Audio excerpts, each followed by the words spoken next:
This is Dr. XH Balthazar.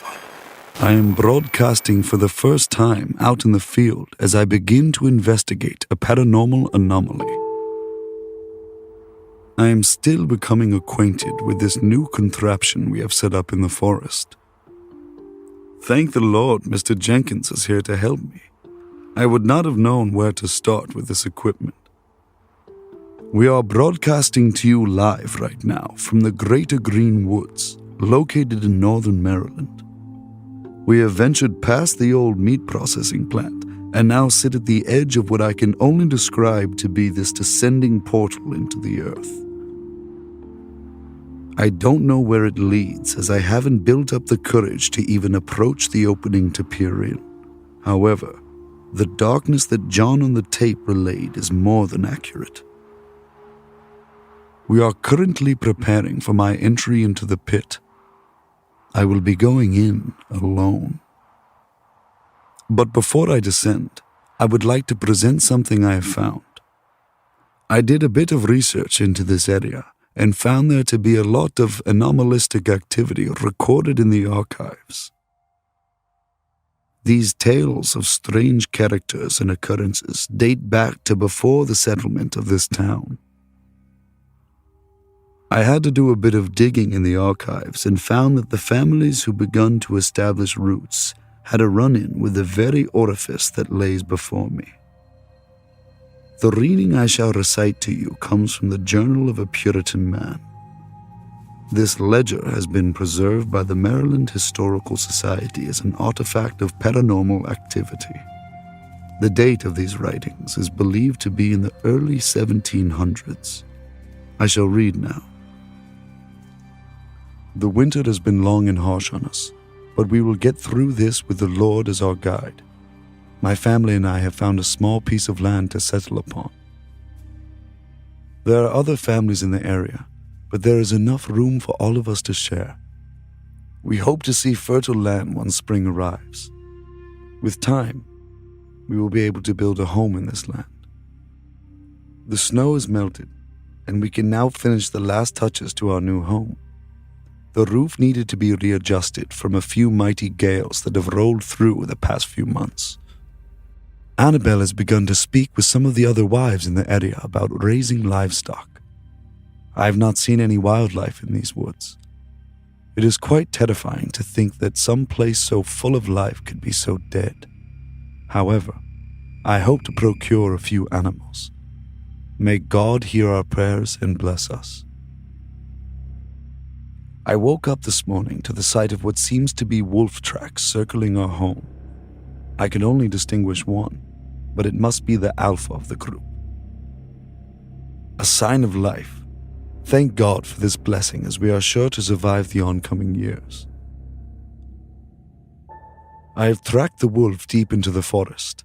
I have not seen any more indications of whether or not there is a pack nearby, but that was not the strangest part of the evening. I had not realized how long I had been out in the forest. It soon grew dark and I lost my way. I could barely see forward, even with my lamp stuck directly before my eyes. I had to be careful with my footing as to not trip and shatter the only instrument aiding my visibility. After a few moments of wandering in the darkness, I was relieved to come upon a massive clearing in the forest. I had never come across this place before on my surveys of the land. Something did not feel right.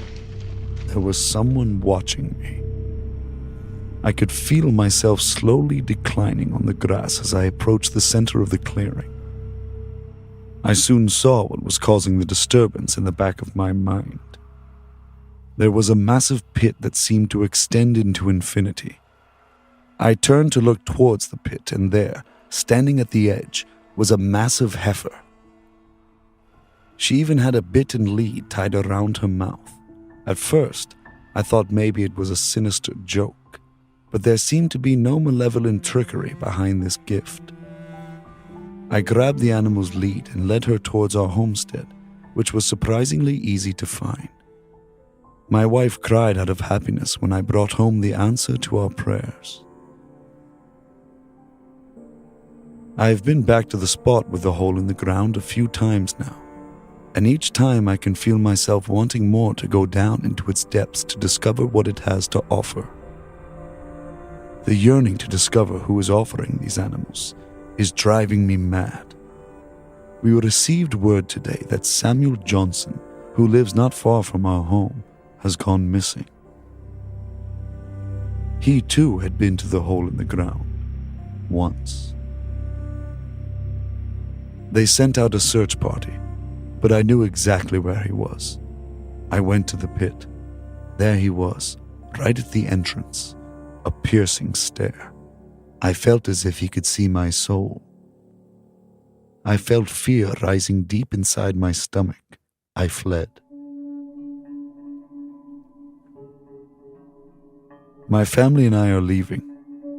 I know the trek out of this forest is going to be difficult for all of us, but I feel it is better that we leave this godforsaken land now. We must flee this place at once before this death consumes us. Not much is known about the family in these entries, nor the Johnson whose patriarch was one of the poor souls who met their end in the pit, but it seems their story has held up. And so begins the next steps in this investigation. I am currently attached to a long rope that is staked to the ground by a recording station in this clearing. The rope is about 100 meters in length. Mr. Jenkins will act as the feeder as I slowly make my way into the mouth of the pit.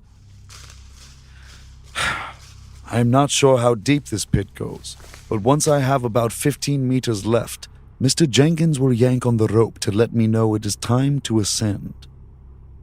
We have the length marked just to be sure.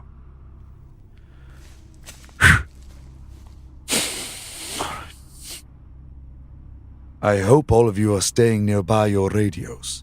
I want you all to experience this with me firsthand. Mr. Jenkins, would you please assist me with the microphone? We are currently going over final checks with the rope and headset. Mr. Jenkins is giving me the thumbs up, so I'm sure I'm coming through your receivers. I am ready to enter the pit. It is now or never.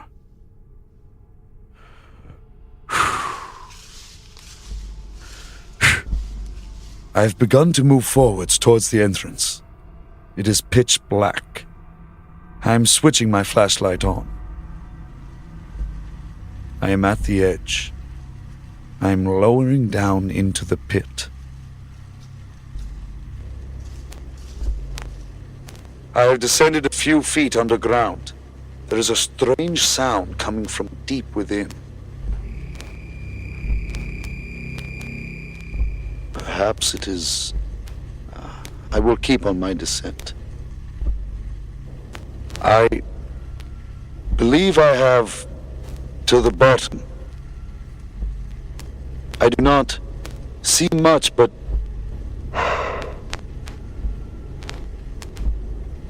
feeling dizzy.